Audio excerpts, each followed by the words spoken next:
Hi everyone, my name is Miguel, aka Mighty Migz, or you can call me Coach Migz. And thank you so much for tuning in the very first episode of this Mighty Migz lifestyle channel. And I'm going to be talking about the importance of pre and post workout meals, okay? But this is overall subjective because not all personal trainers are the same, just be aware of that. Not all personal trainers are the same because we all have different specialties, and that is based on either our sporting backgrounds and exercise and lifestyle preferences, okay? But let me just start by saying thank you so much for tuning in, and this is the very first episode. It's only going to be featured in Facebook and Instagram, just this one here, but the future episodes will be only in YouTube, at least for the meanwhile, because I want to make that channel grow. And if you press the like and subscribe buttons right now, that'll be greatly appreciated, because it's gestures like this that actually make me not only feel appreciated, but it's going to be encouraging me to actually keep moving forward with this channel. But anyway, without further ado, thank you so much for listening. But I'm going to start off why I think pre-workout meals are very important, especially for someone like myself who actually works out in the mornings before I start training people at midday, a few days a week. I like to have something in my body to fuel out, especially during weightlifting. Okay, so weightlifting, the main source of fuel there is actually complex carbs. So you have to have enough so you don't actually burn off some muscle fibers during your training sessions. Okay, so having a light meal before like your workouts, especially your weightlifting, not only gives you energy, but it gives you focus as well, because complex carbs are actually a form of sugars. Okay, so some people might say not, but in my opinion it is. And I would actually rather have something in my stomach to burn off rather than burn off muscle fibers, okay? Because if I burn off muscle fibers due to the fact that I don't actually have enough storage in my digestive system to burn off, it's going to be counterproductive, okay? You're going to start feeling weaker, and I mean, I'm just speaking from first hand here. I'm going to start feeling weaker, and not going to be lifting as much, and I'm not really going to have as much stamina during the workouts. And I hate going through the workouts where I don't actually feel like I've given it my best shot. And that usually happens unintentionally, okay? But live and learn. I mean, you'll come to a point that as long as you keep living and learning from your mistakes in the recent past, especially in your fitness goals and your fitness journey, you're going to make less and less mistakes near and distant future, okay? Just be aware of that. Okay, so but in the context of cardio, for example, some personal trainers, including myself, will actually tell you that you can actually go and for your light run as soon as you actually wake up first thing in the morning without any breakfast and just burn off what you had the night before. That is true, especially for professional amateur boxers, because they get to not only burn off calories from the previous night before, but it helps them cut weight as well in the long run, because they need to cut weight. But in the context of you being a general person from the public, this can apply to you as well, okay? But especially for those of you guys who have are considered obese or are considered overweight by your GP because of your BMI, then this is actually probably the most likely solution for you to do some cardio in the first thing in the morning, okay? And you don't have to have breakfast or any meal in the same morning. You just do it straight out of bed, okay? But with all that being said, someone like myself who's been training for a long time, and somebody who has a ectomorph frame, because naturally without all these muscles here, if I stop working out, I'll be an ectomorph. So an ectomorph is actually somebody who's naturally skinny, okay? It's just the Asian genetics, and most of us can't help that, but I have to look after it.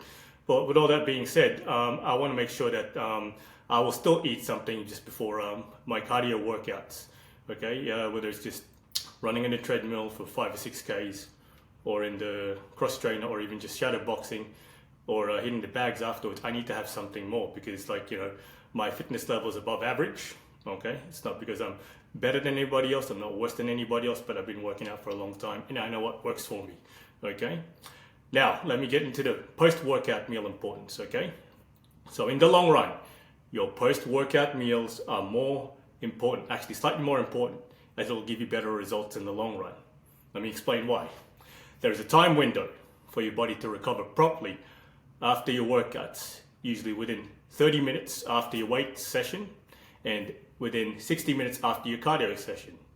Okay, so let's start off with the weight session. Okay, so your body needs to recover after your intense workouts.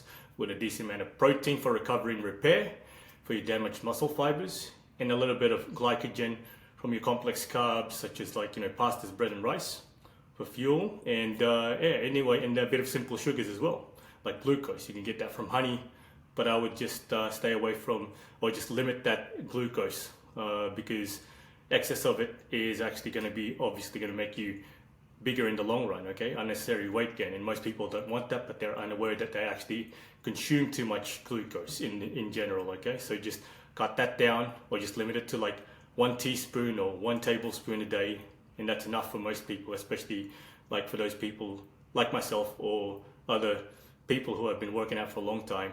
That's enough for them to actually have for the rest of the day, because sugars, especially fructose and glucose, are actually fuel for the brain, and that's the reason why I want to nourish myself properly in this way, okay? So at the end of the day, you have to follow those guidelines, okay? The time window especially, because you have to consider your body similar to a car, okay? So you see something damaged, you have to fix it as soon as possible or straight away.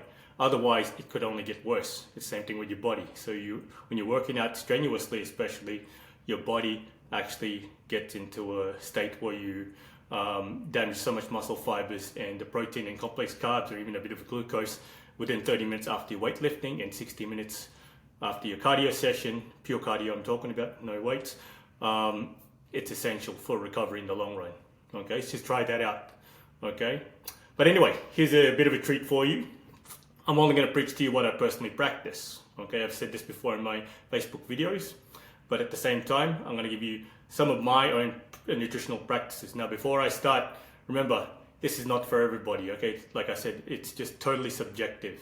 Totally subjective because every person's different, and it could vary from different reasons, such as cultural differences. Like, for example, it can include religious or family practices when it comes to nutritional practices, yeah? Or just personal preferences like mine. I mean, my own way of practicing my nutritional habits is my own personal preferences. It's a bit of, I wouldn't say it's very well rounded, but it's actually mostly holistic, okay? I'm not going to reveal what my bad habits are when it comes to nutrition, but I want to tell you guys some good stuff so that you could actually hopefully follow this, and it may benefit you in the long run as well.